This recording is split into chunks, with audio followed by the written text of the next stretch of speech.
7 at the end of item number 6. Declarations of interest. No. Minutes of the COVID-19 Response Committee 28th to the 5th. Any alterations or additions there?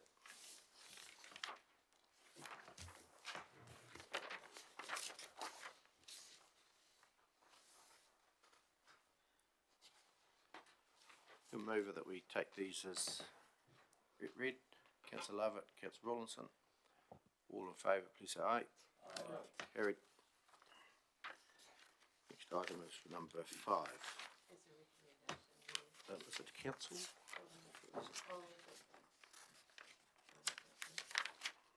Yeah, recommendation to council. Yep, that'll go to council, that recommendation. Item number 5, revenue and financing policy, stock water rate. And Mr. Guthrie and Rachel, who's leading? Andrew, thank you. Anything further to add to your report? No. Shall we go to questions? Councillor Lovett.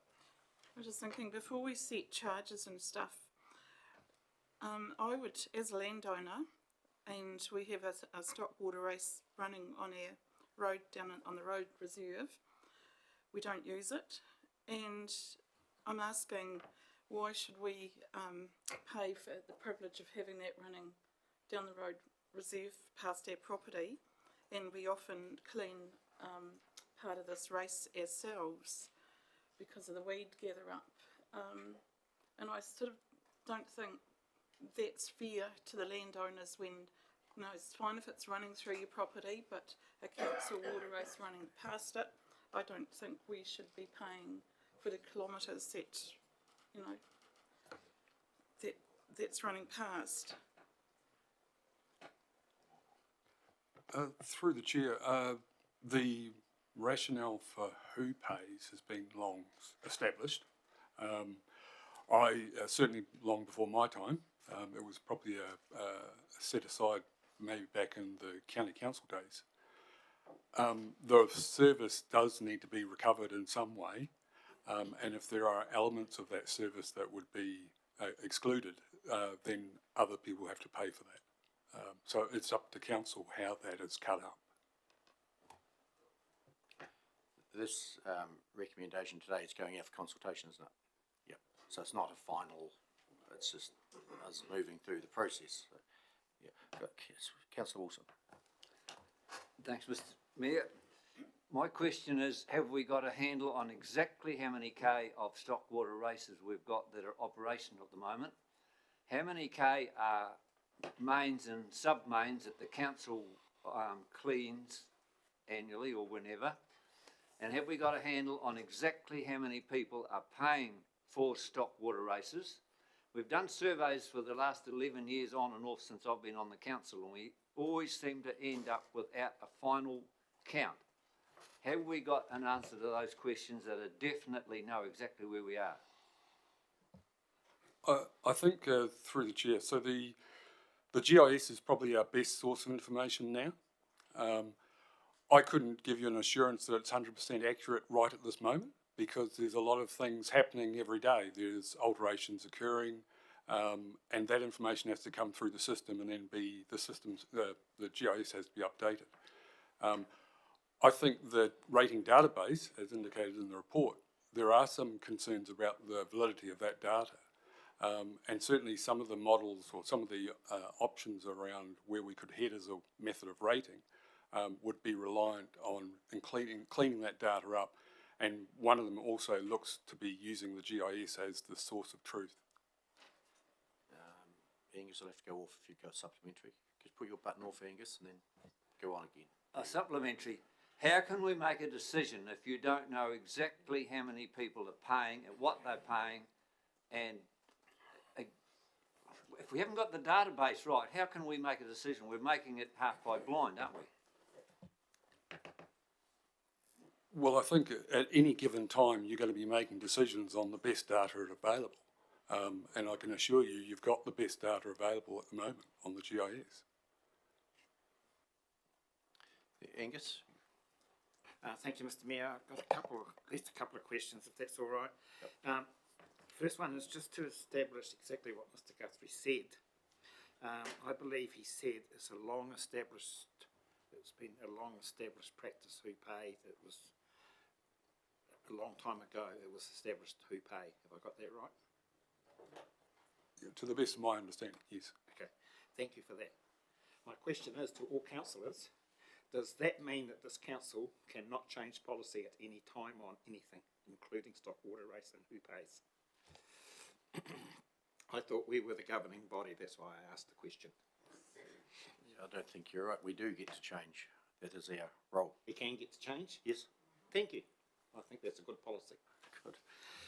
The other one I have when it comes to fairity, does fairity mean fair and just and fair to everyone that's involved in an activity?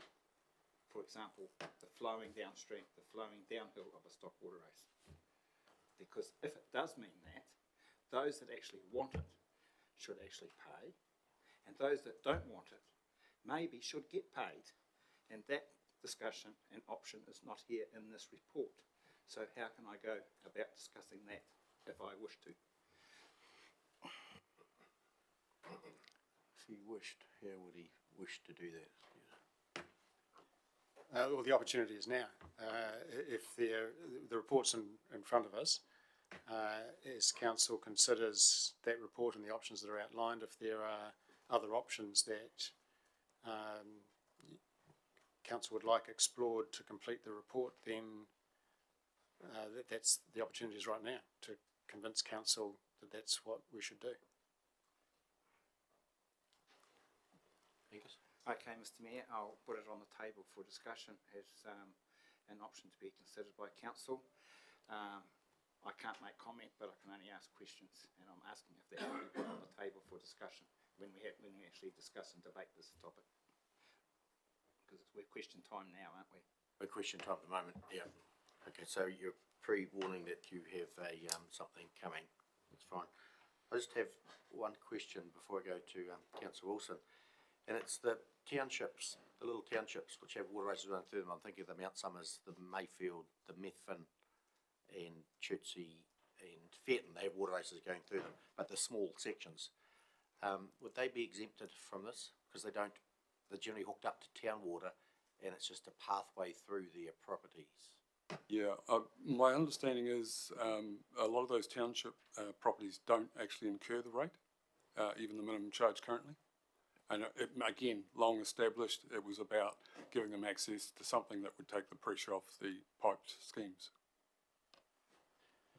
Yep. Councillor Wilson? Thanks, Mr. Mayor. Two questions. The question you've just answered, why should people in small townships be exempt when the water race flows through their property, and if you had 200 acres, it flows through your property, you don't use it, you pay? It's completely illogical.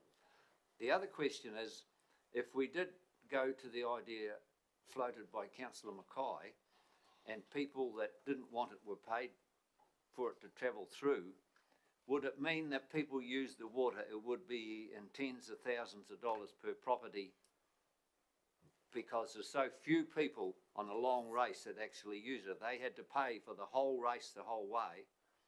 It would be a day of reckoning for the whole water race system, would it not? In answer to the first question, we're in your hands. So if the council had a view that everybody should pay, even those on small sections in townships, then that's what we would implement. In terms of the second question, I haven't done any modelling on that suggestion. I wouldn't hazard a guess as to what that might do to the rate to the people that would still require it. Yeah, a lot of work to do to get that answer. Councillor Brown? A couple of things, if I can. I think this is something what should be coming up in the LTP next year. We start discussing the water races, if we want to have them or not. And it's not the point here, what we're looking at. My next thing would be, if we start doing this I'm living in rural, just out of town, but why do I pay a lot of money of the roads I'm not using? I mean, if I don't use all the roads in this district, so do I get a percentage off as well because I only use the main highway? Or, I mean, we start pulling things apart because we like it or we don't like it, but we have to be fair. Everyone pays for something, and if we can, equal. We have to be fair. Councillor Flood? Thank you, Mr Mayor. Newbie question. Do we actually have a policy on the closing of stock water races? And what does that policy say? Mr Guthrie, it's probably a lengthy policy, but can you just summarise it, or is that a wee bit difficult? Well, effectively, the policy gives us the structure of how we go about closing or assessing closures for water races. Takes in a whole host of factors in that decision making. Just one further comment, thank you, Mr Mayor. On a background paper, I note that the view that water races are inefficient, as about 4% of the water going into the race scheme is actually used to stock drinking water, and 5% is used for domestic use. The rest is basically lost to infiltration. On environmental grounds alone, we should be closing the damn things ASAP. Councillor Rawlinson? Thank you. Regarding surveys, I know there's been many a survey done, and Councillor Wilson's question answered part of it, but in today's world, and particularly with the lifestyle block holders, my question would be, do they want it, do they need it, do they use it? With most of the new houses going on new lifestyle blocks, they'll have a new well put down and they won't want water races anyway, and if a carrier race is running through their property, as it does on some of the farms, where's the fairity if they have to pay whatever fee we set just for a race that cuts through the corner of their property? And perhaps Councillor Mackay's question or proposal will help us address that. In terms of what's fair, or how the policy would be structured, again, we're in your hands. Lifestyle blocks, certainly the ones that have existing races, tend to utilise them for other purposes other than stock. Quite a few of them are landscaped, and they are looking for different amenity benefits other than stock water. So I think it gets back to the question, what are we trying to do? My understanding of the intent when we were requested to look at this was about trying to ensure that we are encouraging people to find alternatives to the network, and using the minimum charge as effectively a lever to pull in order to encourage people thinking along those lines. Yeah, Mr Guthrie, I think it's dead right. The minimum charge is very low, and if people have two sources of water, they don't want to remove the one that is very, very cheap, even if they don't use it, but may want to in the future as a backup source, because it is so cheap. It's a cheap insurance policy. Councillor Lovett, then we might move to the recommendation. Okay, I was just going to ask, with the fencing laws now, all waterways need fencing. These water races will need to be fenced. And I don't know whether the lifestyle block people have done it, but out there, the landowners are going to need some certainty with their closing of water races, because fencing is an expensive issue. We need to have some timelines, do we not? Going down the line, do you fence, do you not? And it all ties into this. Yeah. Yeah, I'm not entirely sure about the fencing criteria and how it applies to water races. Certainly it applies to other waterways, but yeah, we haven't had any direction on that at this point. I think the government uses it's a metre wide or stride wide and a gumboot deep, but it needs, if it hits that criteria, it needs to be have stock exclusion. I think that's the criteria they use. So our water races wouldn't necessarily meet that in most cases, I wouldn't think. Councillor Brown? I'm quite happy to move a motion, if I can, or just go to one of the recommendations. Yep. Go from there. I would be looking at options 2A, B, C or D. It will take a couple of years to get this all right, so I don't want to jump to the highest one, but I think that option gives us a chance to feel if people want to have the water or not, by slightly bringing the lowest prices up and top prices slightly down. So that would be the point I like to start, and I would go order 2A or 2B. You'll need to choose one. I take 2A.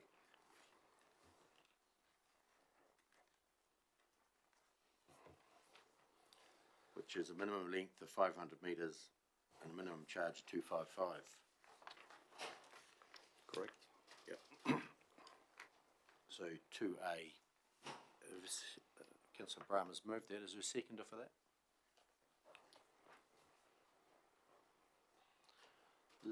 Lapses for the lack of a seconder. We'll look for another recommendation. Councillor, Lane, if you put your light off. Oh, sorry. Councillor Rawlinson.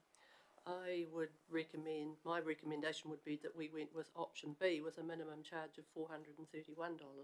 It's option 2B. 2B, yes. You'll move that. Is there a seconder? Councillor Mackay, you've got light on. Are you seconding or just no? Where are we going? Option 2B is going to lapse for lack of a seconder. Councillor Mackay. Thank you, Mr Mayor. Seeing there's a motion be moved already. There hasn't been. There hasn't been. Okay. Okay. So I move that the council receives the report. Can take these in. There's been no motion to take them in bits, so I'm just going to go for the whole hog and see what happens. Okay. If that's all Righto. right. Unless you advise me otherwise. No, let's take them as one piece. Okay. That council removes the charge for stock water services and no, 2's out. So you do want to take them in bits. Yeah, and we, council receives the report that council supports 2B.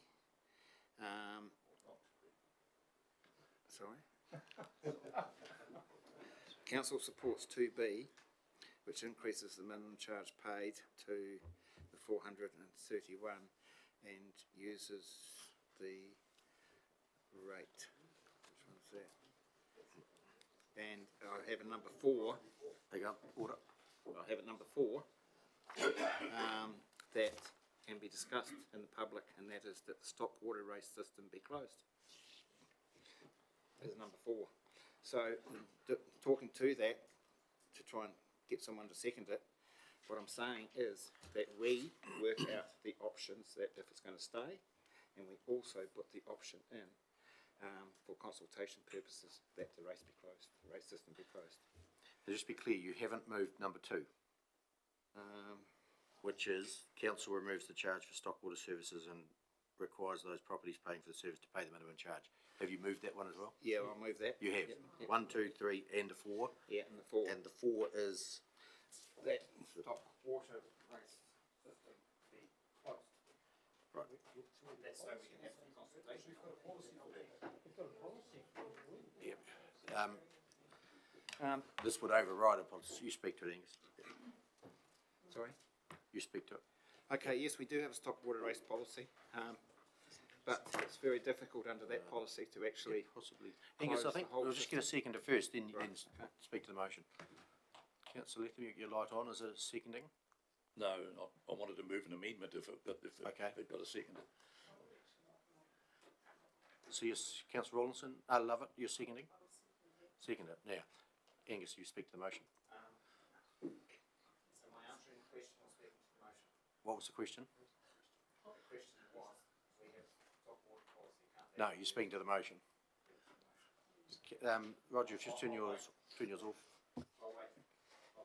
Right, we're going to move in a second up for the 4. They're in debate.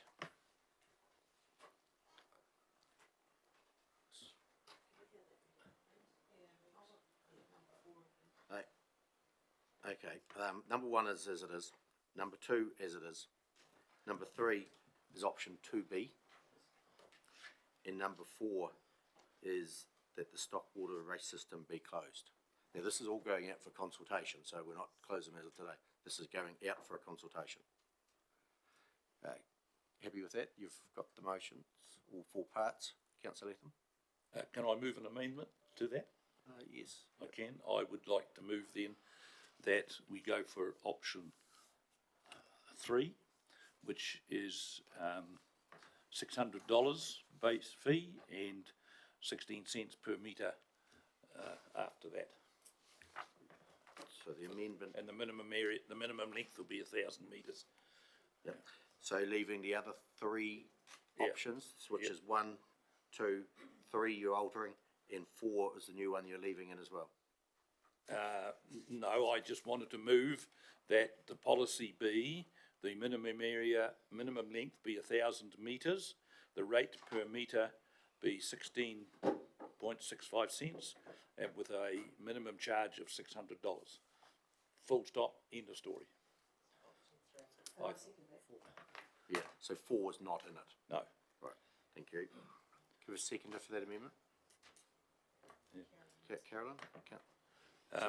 If I may just speak to that very briefly, Mr. Mayor, I think it's clean, it's concise, and it will make some landowners really seriously consider whether they need their water race, because as some people have said, they do have other sources, they've got wells on their properties, and it may aid us in tidying up the whole water race system, which we've inherited from many, many years, and it's becoming a bit cumbersome. So that's the reason I make that motion. Thank you. Councillor Wilson? Thanks, Mr. Chairman. 616 cents, did you say? No, 16.65. Option 3 on page.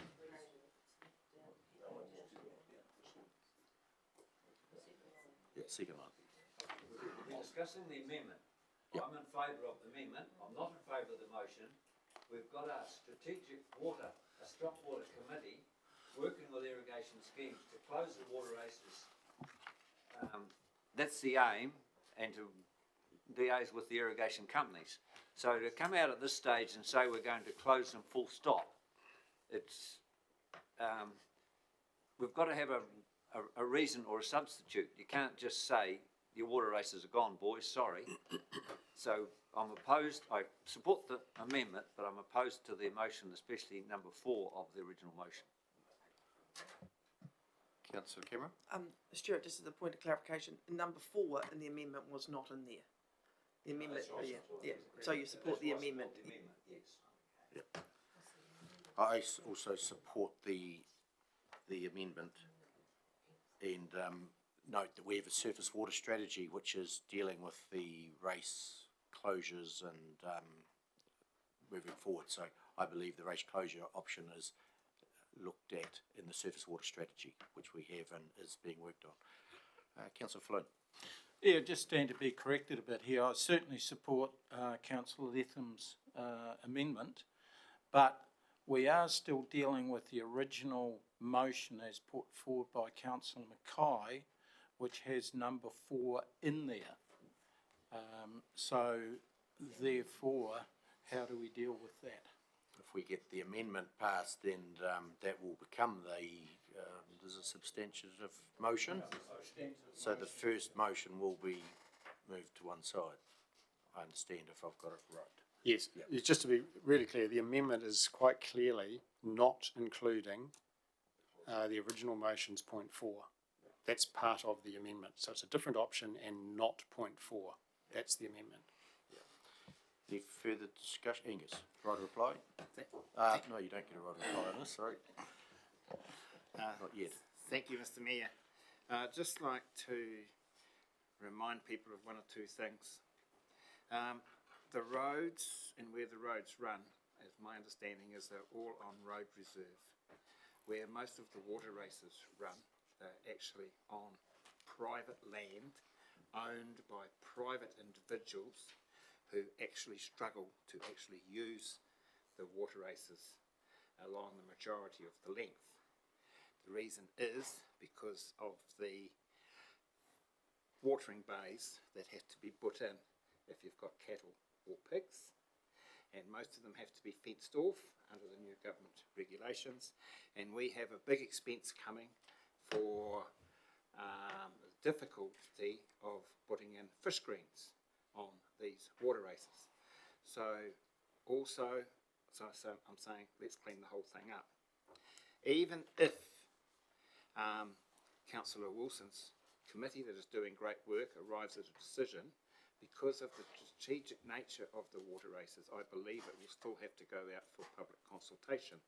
So I'm suggesting that we have the public consultation earlier than later. It may actually strengthen Councillor Wilson's arm if he has the opinion of the majority of ratepayers in Ashburton district. The small owners, small landowners, I think every one of them that I've visited over time that on a water race problem actually explained to me that they have a well on their property. I don't think I've been to one that doesn't have a well.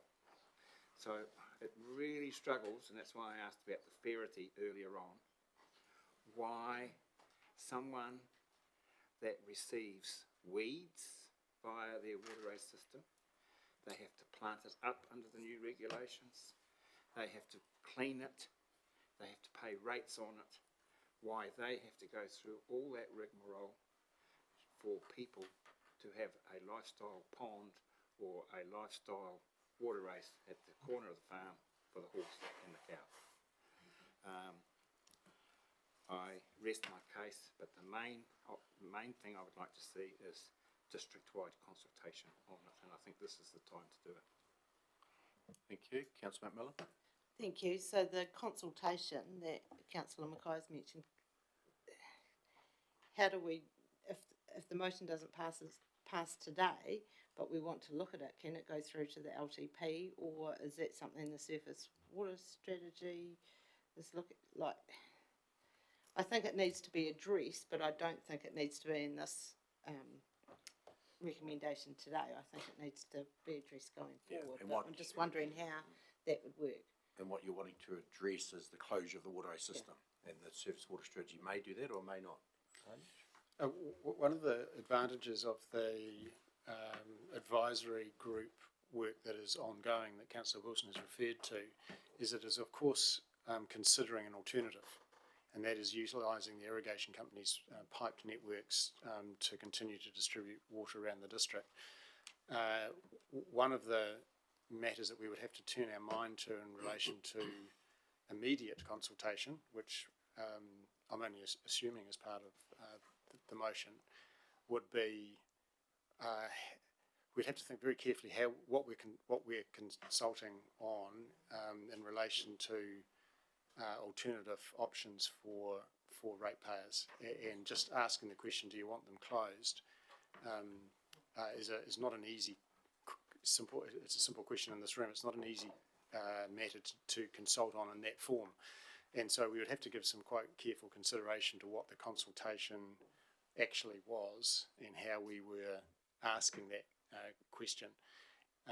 We of course will do that if the motion passes, but one of the advantages of the advisory network work, which flowed out of the surface water strategy that Council adopted, was that we were examining alternative ways of distributing water via the irrigation companies' networks, and that would seem that if that work can be brought to a close in good time, then there is an alternative water distribution system that we can then consult on. So I think to my mind, we're heading to consultation in the fullness of time. It's whether you go now or whether we let some existing work conclude before we would go out. Councillor Flynn? Yeah, just a point of order. Should we not be still discussing the amendment and putting that to the motion before we get back to point 4? Probably should. Correct. Councillor Wilson, discussing the amendment, debating the amendment. Yes, it is, but it's also explanation that the Deputy Mayor brought up. The Strategic Water Committee is not just me and the councillors. We've got ECAN there, we've got fish and game, we've got irrigation companies, we're doing ecological reports on the stock water system, whether there's parts of it need to be kept for ecological biodiversity, and it's not just a committee that we're going to close it, bang.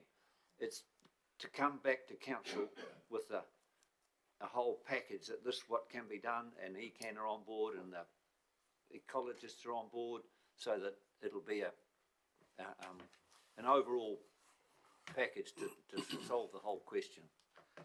Councillor Latham, need a right of reply?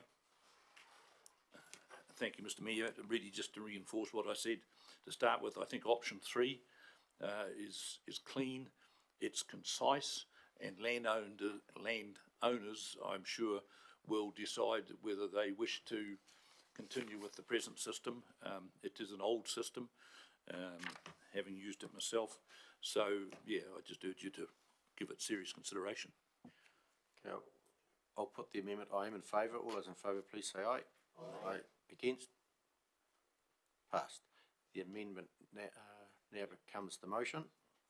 I'll now put the motion. I'm in favour. All those in favour, please say aye. Aye. Against? Carried. Against, recorded. Thank you. Councillor Mackay. Okay. Item number 6. Thank you for that. Item number 6 is Ashton Beach Enhancement Project. And Ms Mosley is here. And Bert. Is there anything further you wish to add to the report? Or should we go to questions?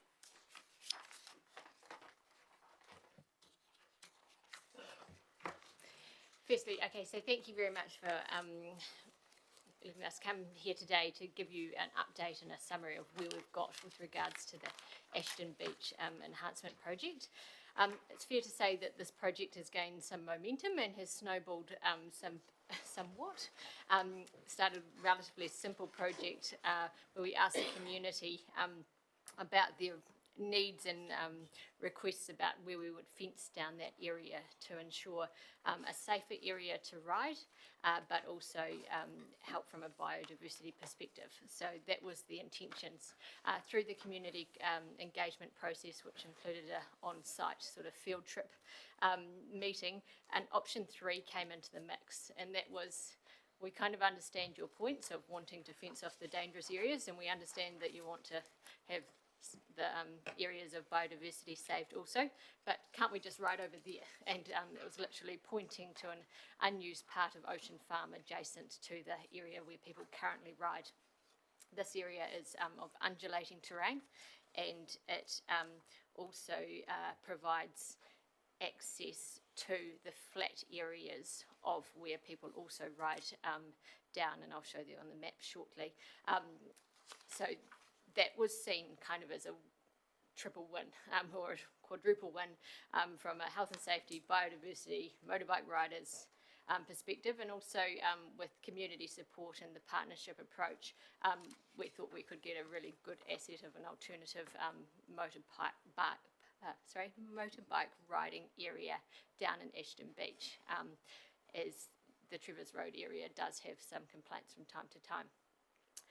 We kept digging and we kept finding more information out, and this is where the project has snowballed in terms of cost and also obviously an additional level of service.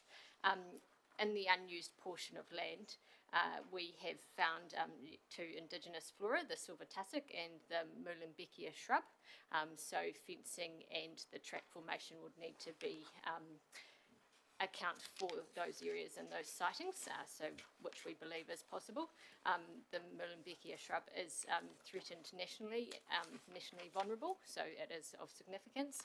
And also we have the southern grass skink, which is at risk and declining, and this habitat is also favourable to that species. So we have biodiversity, and we also have legal obligations with regards to developing this area. There are some really positive wins if we do embark upon that, but there is some costs associated with it, and hence we're putting it to council to say whether or not that is worth pursuing, or we leave it as we went out with community feedback and decide on the fencing of option 1, which eliminates the riding on the at-risk portion and also fences the biodiversity areas. So yeah, the team in terms of has been in a cross council project, people from people with capability, open spaces, strategy and policy, our legal team, and also finance. So lots of people involved, and it has been an interesting experience, one that I never quite thought that I'd be involved in, but yeah, enjoyable. So I'll just hopefully bring this up.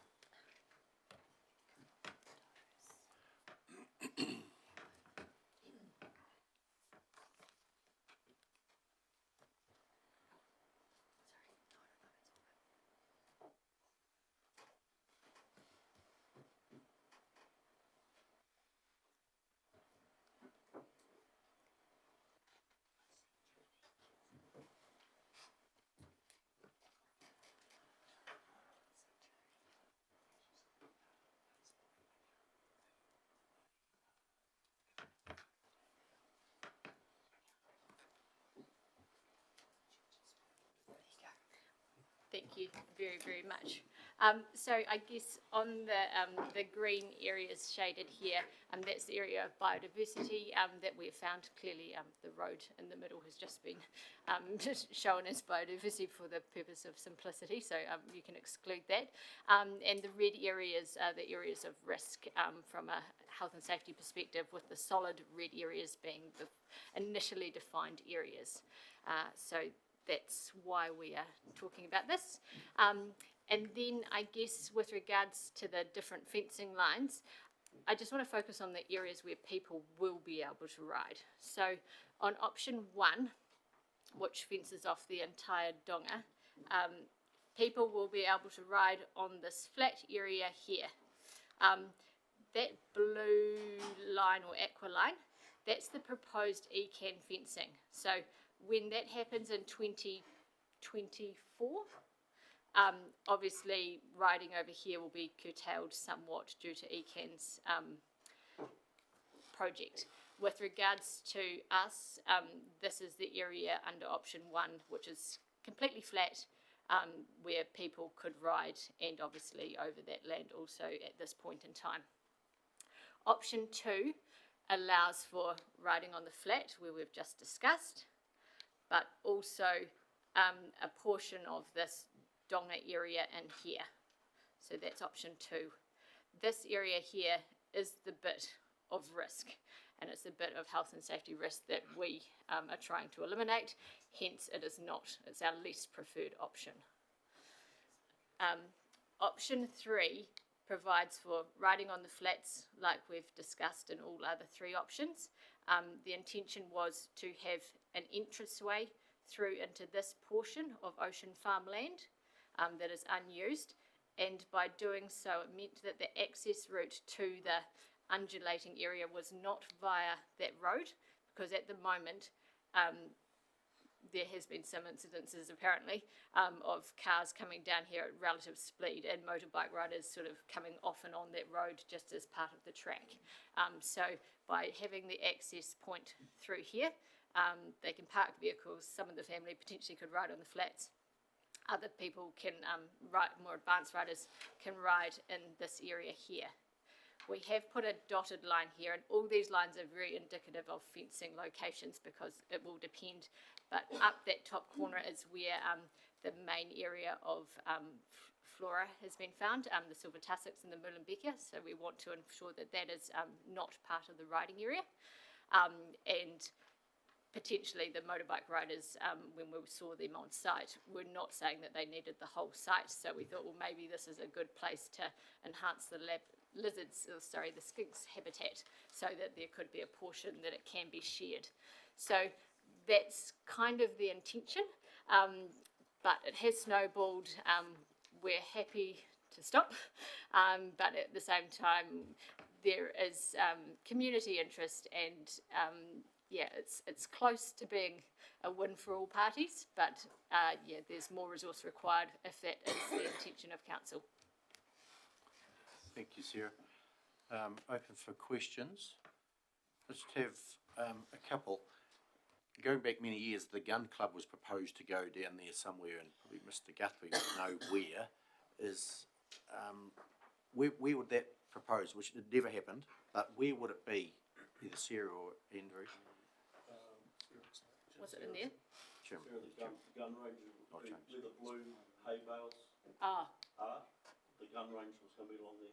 and it was going to shoot up that way, wasn't it? Yeah. Towards the Haggett Tree settlement, and they thought that wasn't So it's wise. nowhere on this land. No, it's Well, you're- adjacent to it, adjacent, but yeah. divided by that black fence, which is an existing fence line. So those hay bales are not there presently, but that's kind of the gun area was Yep. equivalent. Okay, that's fine. So was the second question was what is those, and that's the silage bales, I presume. They stored them there. And if we change the irrigation system on the ocean farm to say a centre pivot, has anyone done any work on whether it would encroach over this area if we decided to change? The only area that potentially would be down here, because this area is flat. Before you get that sort of spine is I'm going to say bouldery bluffs. So there's no central pivot that would like going up and over that. So a portion of that could get irrigated potentially because it is flat. So we just don't want to limit ourselves in the future if we went to a different system of irrigation of the effluent down there. Yeah.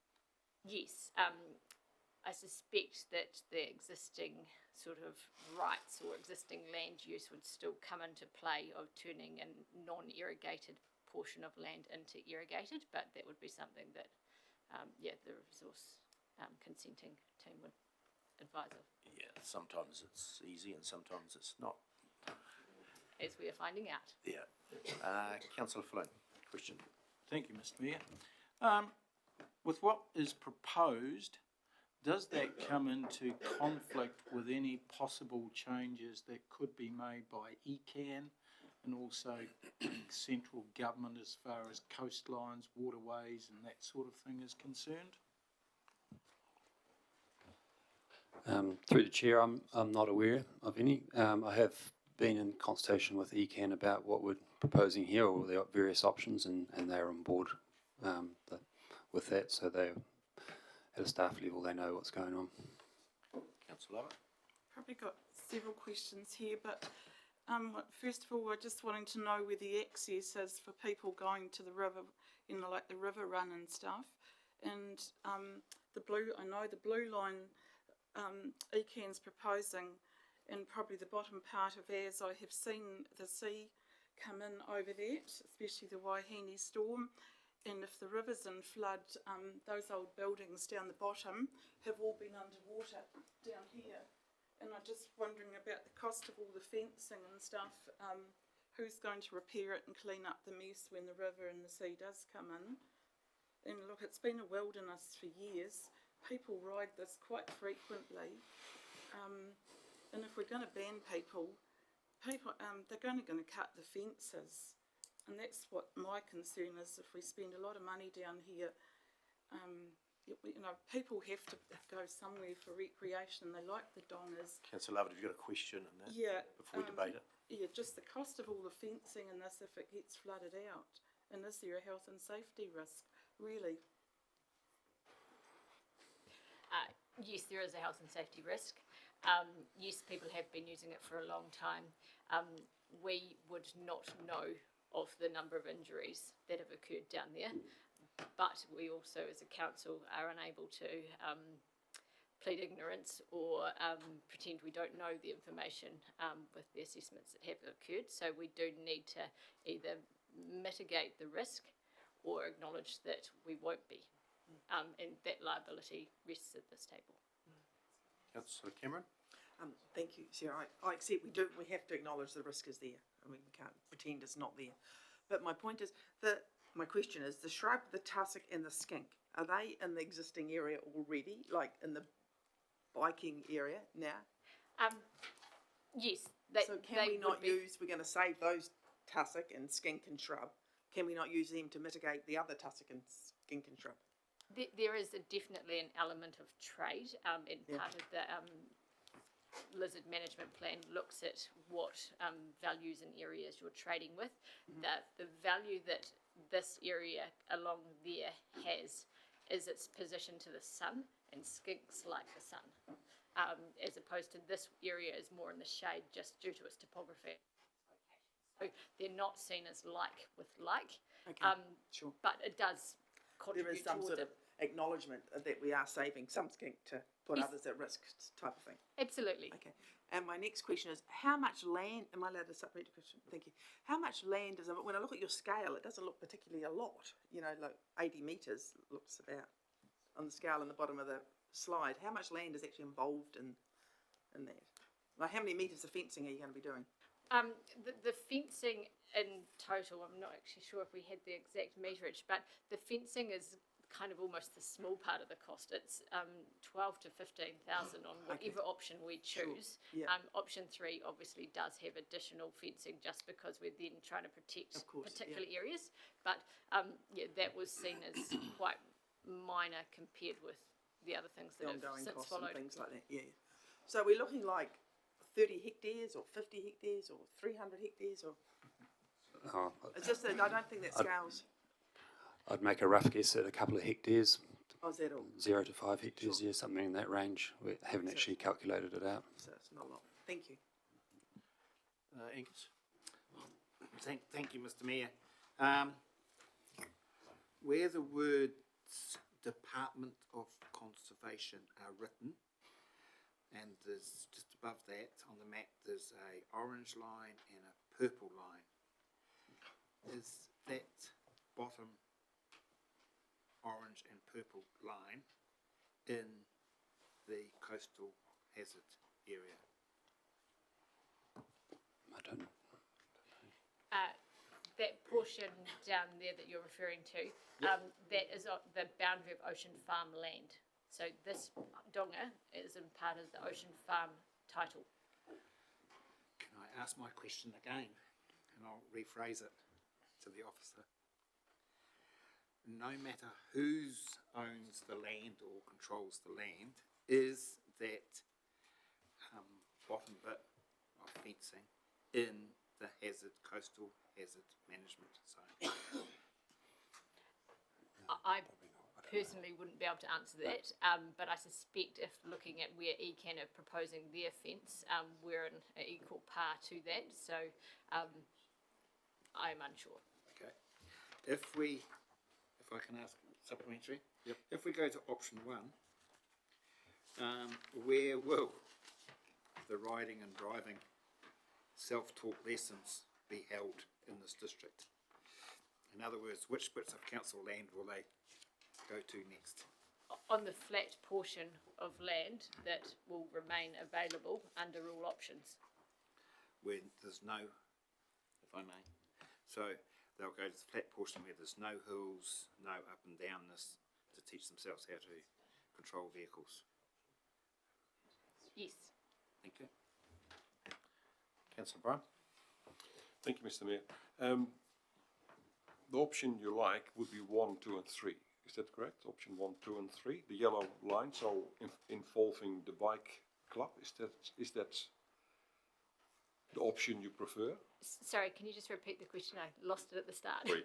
No, that's all common in all options. Yeah. But I mean, if you go to the top one on page, what I'm looking at, doesn't scroll. Is it 13?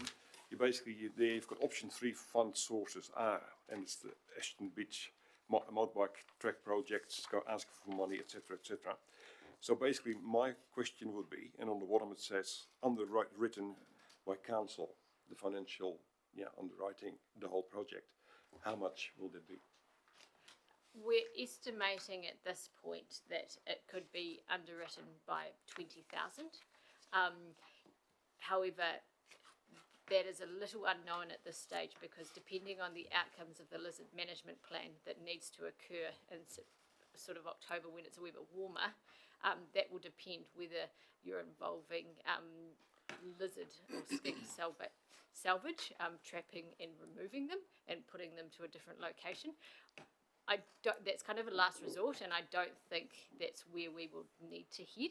But I'm just flagging that that is an unknown. So what we're saying is we believe with external funding, which for a biodiversity project such as this, we believe we would be able to get that money, but we need to do some work up front to then enable the funding to be applied for, and we need some support.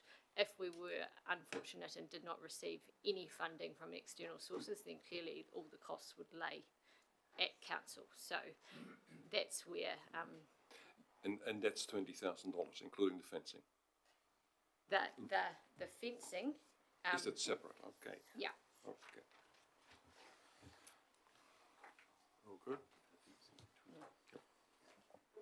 Councillor Wilson? Thanks, Mr Mayor. How exciting if you go down there on your trail bike and you're told you can ride around there in that flat area, go for your life. Honestly, what sort of kids are we bringing up that they can't go up a hill? My question is, there's a huge big area taken over by ECAN, the conservation area. Are the skinks in there? Obviously they are. The tiny little bit, skinks are a common variety. I see a cat in Birdling's flat ate 16 the other day. I mean, we had them on the farm at Hines, and not as if they're a rare thing. I'll have to go. Is this flat here, or is that mountainous there? Undulated. Yeah. It's not real steep like it is here. It doesn't have the risks associated with that, but when we had the experts from the motorbike club down there, they said they wouldn't be riding there. They said that we can form a track that would be interesting, have excitement and various levels of ability in the new proposed area, she says, as her pointer runs out, in there, because it's got some hills. And it's in a basin as well, so you've got a hill but you've got a basin. So it is a shame that during lockdown we had planned to take councillors down there as part of the bus trip, so that you would see it firsthand, but clearly that didn't occur. So the more exciting, challenging track is option 3. The undulating area that's in addition to the flat riding area is provided for in option 3. It will not be to the level that currently the riders that use the donga is at, but that's the area that we don't believe is safe, nor should we provide that area to be used as a council. Well, supplementary, Mr Mayor. The bit that's obviously used on the right under the turquoise colour, you can see tracks there. Are they motorbike tracks? Yes. Is that flat or is that hilly? Oh, this is all flat. This is all flat. So people can all ride there. Councillor Latham? Thank you, Mr Mayor. I'm just pondering, how did all this come about? I see in the summary you said, Council has become aware of serious health and safety issues. Now, I haven't heard of any, but what are they? Why all of a sudden are we concerned about some motorcyclists having a great time down on the Ashton Beach area? And I lean towards preserving endangered species and biodiversity, but do we really need to spend all this money just to do all this? What prompted it? Like what happened that set it all in motion? It was prompted by health and safety, that area in particular, and the members of the Audit and Risk Committee have had multiple reports prior talking about the risks associated. This bit here at the moment has a temporary sort of fence to try and block the danger. It's eroding down that side. It's turned into a shingle scree. It's eroding, it's a steep side, and there's no way that if you drove up there, it's a very, very thin before you're driving down the other side. So the degree of risk is high, especially if you had not used that area before. There's huge risk involved. It's a steep-sided peninsula. Supplementary. So if something went wrong there, what would our liability be? Because people are going to ride motorbikes all sorts in all sorts of places. I know this is on council land, but are we not just jumping at shadows and being overcautious? Kids have been doing that for 100 years, not on motorbikes, but of course. It is a point of view that I anticipated to receive today. It is not my personal point of view with regards to the risks associated, but the liability and the risk of this area and enabling it to happen does not rest with me. So it rests with the councillors at the elected table. So it is your choice how you wish to deal with this concern. We can't unlearn it, we won't. We know it's here, and we've had experts saying that it is at risk. If you think of Hackett Tree, for example, the cliffs and the bluff areas down there, I suspect will know that there's fencing around that purely so people don't drive off it. You know, we do put fencing in places to reduce risk. This is an area where we suggest we do the same. Thank you. Councillor Rawlinson? Thank you. Two questions. One around the health and safety.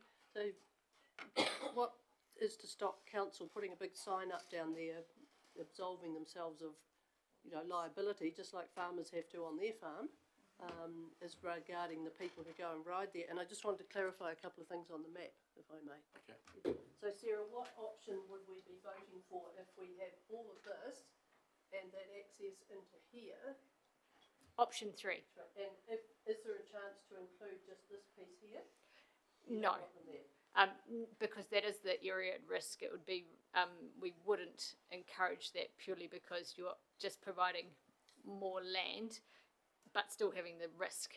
I mean, that, I know, like, you can see the track, but I know personally how much fun the kids have riding on this piece here. You get kids from 11 years to about 16 turning around in here having a ball. And I know you say there's risk, but I agree with Roger that you've got to let them have fun somewhere. So and hence the tracks, the motorbike club, you know, looked at the undulating bit of land, and they were happy with an area in there that they can form tracks that provide that diversity and that mixed levels of riding. so that was my third question you've answered. Thank you. Did you get your first question answered? In which part? Option what 3. About it, just putting a sign up. You got it. Oh, sorry, the signage, you can always put up signs, they can always be taken down. A sign itself is not, it's a small, I guess, mitigation measure. It would not be deemed sufficient if that was all that council did and a fatality happened. Councillor Cameron? Thank you.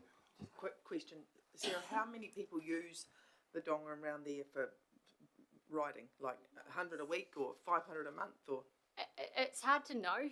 There's some local people who live locally and just drive from their farms down there on a regular basis because of that. In the weekends, there would be people who put bikes on trailers and head down into that area. It isn't complete estimate. I'd probably be saying, I don't know, 200 a month or something. But yeah, it would be seasonal, I suspect also. Thank you. Councillor Mackay? Can I make a comment, please? Yep. Mr Mayor, I'm the first to admit that I was lax and didn't attend the public day that the staff run down there, and I wish to apologise to staff for not being a member of the public when you had an open day. But I don't think anyone else from here at this table went either. So, we have a conundrum of health and safety, we have a conundrum where to put the fences, and on the questions being asked, I'm going to move a procedural motion and chance my arm, Mr Mayor, if I can, if I'm allowed to. You do have one more question. Okay. If we might go to that question and come back to you. Councillor Brown? Just turn off your microphone, Angus.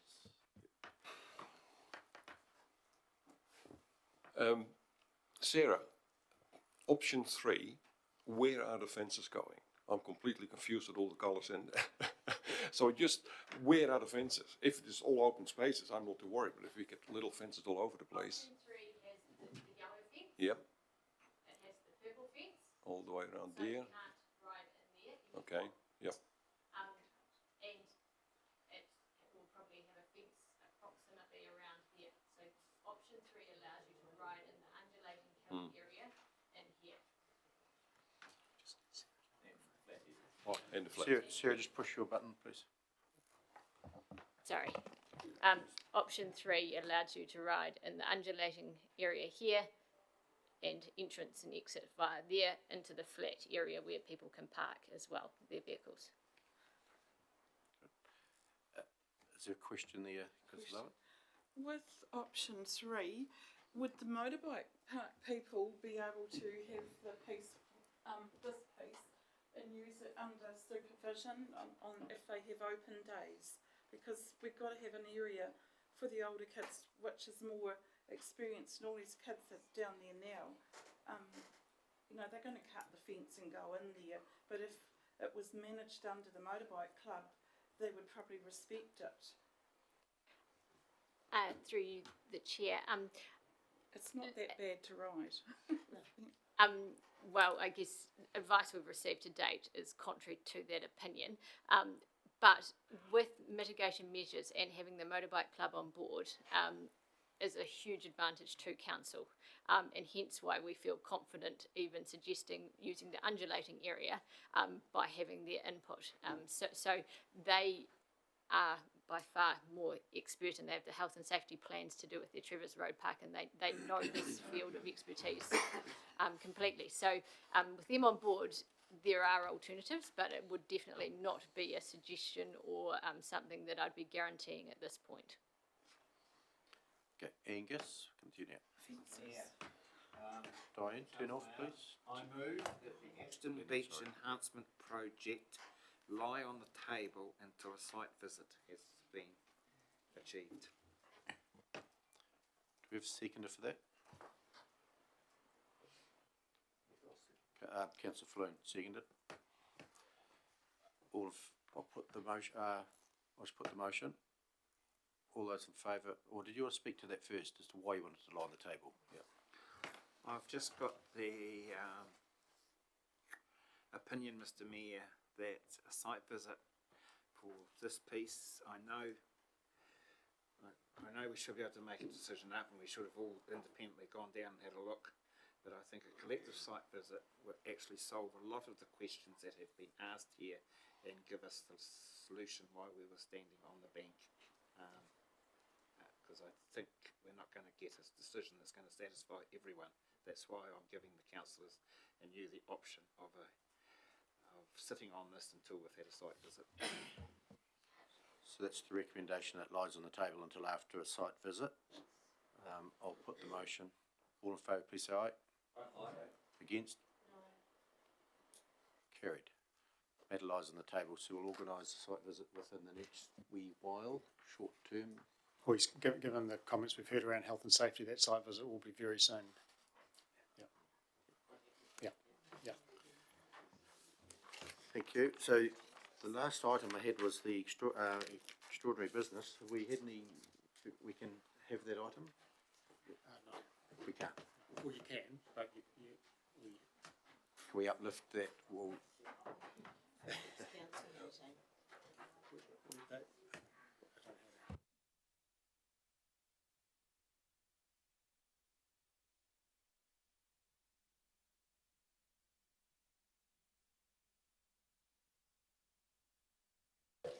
so we'll remove the item of extraordinary business, the uplifting of that.